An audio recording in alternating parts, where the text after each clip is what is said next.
A Baleia é o novo filme do polêmico diretor Darren Aronofsky, que tá cotadíssimo para render o Oscar de melhor ator para o Brendan Fraser, que voltou para as telonas numa atuação bem impactante, do jeitinho que a academia gosta. Fica até o final desse vídeo para saber tudo sobre esse drama. Oi Atomics, meu nome é Maria Clara, mas você pode me chamar de Atomic Not Blonde. E nesse vídeo eu vou falar pra você o que eu achei sobre A Baleia, cujo o título em inglês é The Whale, e é um filme que tá sendo muito falado desde o ano passado. Então vamos lá pro vídeo que tem muita coisa pra falar. Eu tava bem hypada pra esse filme, que foi aclamadíssimo nos festivais, justamente por causa do Brendan Fraser dando vida a Charlie, que é um professor online que nunca liga a câmera para seus alunos e aparentemente também não sai de casa. Charlie ensina para os seus alunos sobre escrita e em diversos momentos o filme utiliza de algumas passagens da literatura para criar o imaginário desse personagem, que não sabemos muito sobre. O filme se passa no decorrer de uma semana e, para ser mais específica, é a última semana da vida do Charlie. Como eu disse, durante o filme o nosso personagem principal ele não sai de casa e isso faz com que o filme ele tenha sido praticamente rodado em um só cenário. Fazia um tempo que eu não via um filme assim e um filme que funciona bem desse jeito. Acho que funciona muito bem por conta do roteiro, que é envolvente. O roteiro discute muitas coisas, assuntos como homofobia, intolerância religiosa, fanatismo religioso, daddy issues, family issues como um todo, a desestruturação da família, obesidade, ansiedade, depressão, relação com a comida, vida e morte, luto, e tudo isso num filme de menos de 2 horas. Então, mesmo que haja a intenção de falar de temas profundos e sérios, o filme acaba sendo um pouco vago com todo aquele sofrimento que assistimos o nosso personagem principal lidar. É muito importante que essas histórias sejam contadas, sabe? O Charlie ele é um professor gay de idade mais avançada que lida com as consequências de ter perdido o amor da sua vida, que tem uma história super trágica com a sua família homofóbica, extremamente fanática religiosa. Me incomodou que, além deles resolverem contar a história do Alan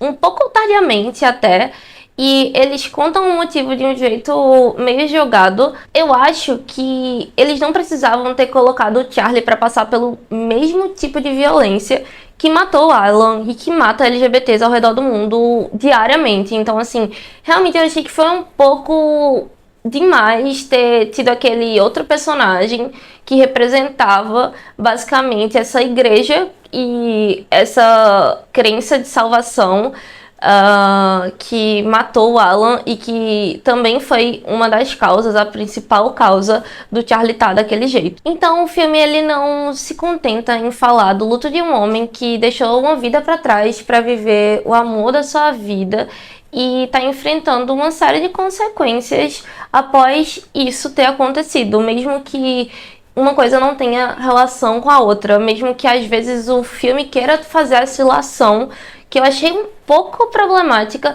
de que algo tem a ver com as escolhas que ele fez, quando na verdade foram uma série de situações e interferências externas que fizeram ele chegar também até ali. E o filme ele também não foca em falar sobre as consequências das escolhas realmente do nosso personagem. Ele não faz a gente entender muito quais foram as escolhas dele durante a trama e como isso afetou todo mundo à sua volta.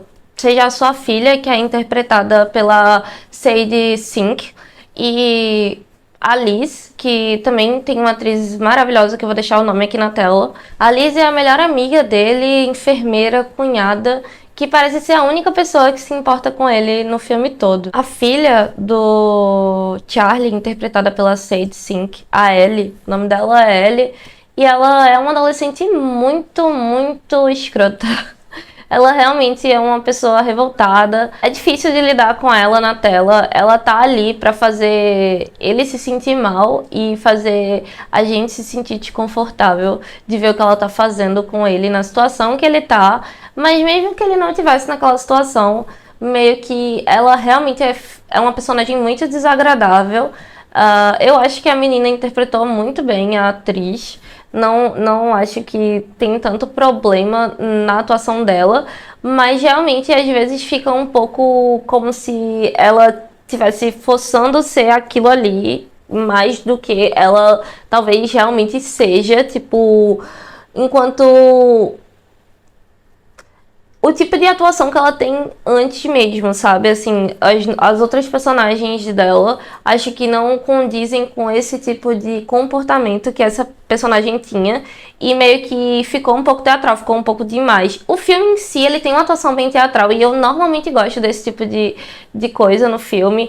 Eu normalmente gosto de filmes que tem essa pegada mais teatral, mas realmente eu senti que ficou um pouco demais em alguns momentos da participação dela no filme e eu achei que ficou justamente, eles quiseram explorar um drama assim de problemas entre pais e filhos de um jeito que eles só pincelaram, eles realmente não exploraram o drama, entende? Eles só chegaram lá e deram essa pincelada. O filme começa a discutir vários temas sem trazer uma perspectiva nova para problemas reais. Mas isso não impede a criação daquele mundo, ainda que a gente só fique dentro de um apartamento. Porque as atuações, elas realmente são impecáveis e o roteiro, ele é envolvente e é feito para emocionar. Aquela trama, ela foi feita pra emocionar, te fazer chorar e normalmente consegue. Comenta aí embaixo se você chorou quando você viu esse filme. Eu tenho que dizer que eu não me aguentei, eu chorei. E o filme foi incrível. Eu vou fazer análise do filme e falar sobre esse filme que é do Darren Aronofsky. Então é isso, assim, o filme ele é um maestro na arte de te emocionar, faz isso muito bem junto com a trilha e ele cria uma relação de preocupação entre você, o espectador e o Charlie, mesmo que o diretor tenha se esforçado para relacionar a ideia de monstruosidade com um personagem totalmente sensível e que não beira nem um pouco a monstruosidade. O trabalho do Foley te faz sentir incomodado e isso acho que é potencializado pelos planos muito próximos da boca quando alguém tá comendo, porque normalmente isso não é tão raro.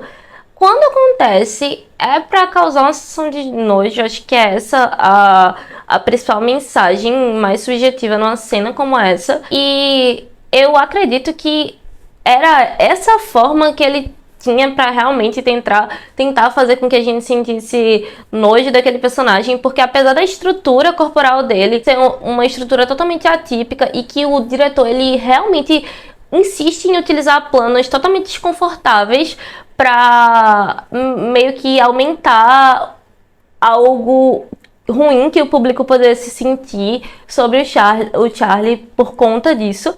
Eu sinto que ele não consegue fazer isso porque o Charlie ele é muito cativante e você realmente entende mais sobre o personagem, muito mais pela atuação e pela forma como ele interage com os outros personagens que estão ali, independente de se eles estão sendo legais ou não com ele, que isso te faz empatizar por ele do que qualquer outra coisa, porque realmente não há nenhum trabalho do diretor de fazer isso com a imagem. Ele insiste em realmente trazer um paralelo de monstruosidade que eu achei completamente estapafúrdio. A respiração dele piora a cada semana e a ansiedade dele vai aumentando, e a única coisa que acalma ele é uma redação sobre Moby Dick.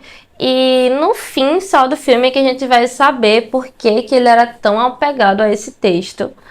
Mas mesmo que eu entenda e faça sentido que a narrativa queira fazer um paralelo, traçar um paralelo entre a relação do capitão obcecado por matar a baleia e a Ellie que despreza totalmente o Charlie sempre que pode, eu acho que já é muita coisa, sabe? Assim, realmente é muita coisa para sustentar. Se o filme ele já fosse sobre essa ilação, essa relação que ele resolveu fazer, eu acho que a gente já teria muito pano pra manga pra conversar nessa história. E meio que o filme ele tem que voltar várias vezes pra esse momento de ler sobre Moby Dick pra fazer esse paralelo que fica um pouco forçado mesmo. Pra sustentar esse paralelo ele ter que voltar toda hora para o mesmo texto, pra falar de vários temas importantes que o filme se propõe. O Brendan Fraser é muito cativante e ele carrega a narrativa, a sua transformação e a atuação são muito os responsáveis por fazer a gente ficar totalmente vidrado na narrativa. Eu acho que o Oscar de melhor ator é pra ele, porque a academia gosta muito desse tipo de atuação e acho que a gente não vê um tipo de transformação assim, do jeitinho que a academia gosta, total assim, transformação total há um tempo. Mas eu acredito que a história ela acaba abrindo muitas gavetas sem realmente cravar nada, sem dizer nada que contribui para a vida de qualquer pessoa que pudesse se identificar com algum daqueles personagens. E me incomodou muito que só quem se deu bem no final do filme foi o homofóbico. Qual foi, Darren? Isso me fez pensar um pouco sobre para que o cinema continua querendo retratar pessoas fora dos padrões de uma forma tão rasa. Em pleno 2023, um homem gay obeso é condenado à solidão e à morte durante um filme inteiro, uma semana inteira. Caralho, Darren! Tipo, a história realmente é comovente, envolvente, as atuações são muito boas, mas me peguei pensando se não teria como eles terem contado essa história de diversas outras perspectivas que não fossem exatamente essa. E eu fico pensando nas milhares realmente de possibilidades que ele teria para contar essa história e como ele poderia ter contribuído mais para as discussões que ele se propôs a falar. Poxa, a gente tem temas muito importantes nesse filme que são apenas pincelados, são apenas assim ditos e deixados pra lá, não são desenvolvidos. Ele acaba preferindo desenvolver uma história muito mais cheia de lacunas que pra mim não contribuiu em muita coisa, apesar de sim ter sido muito comovente. Acho que o papel do cinema é comover, acho que não é um filme emocionar que faz o filme ser bom, mas eu quero saber de você, o que você achou. Me diz aí o que você achou do filme. Me diz se você concorda comigo ou não. Deixa o teu comentário. Deixa um like, se inscreve no canal e ativa o sininho.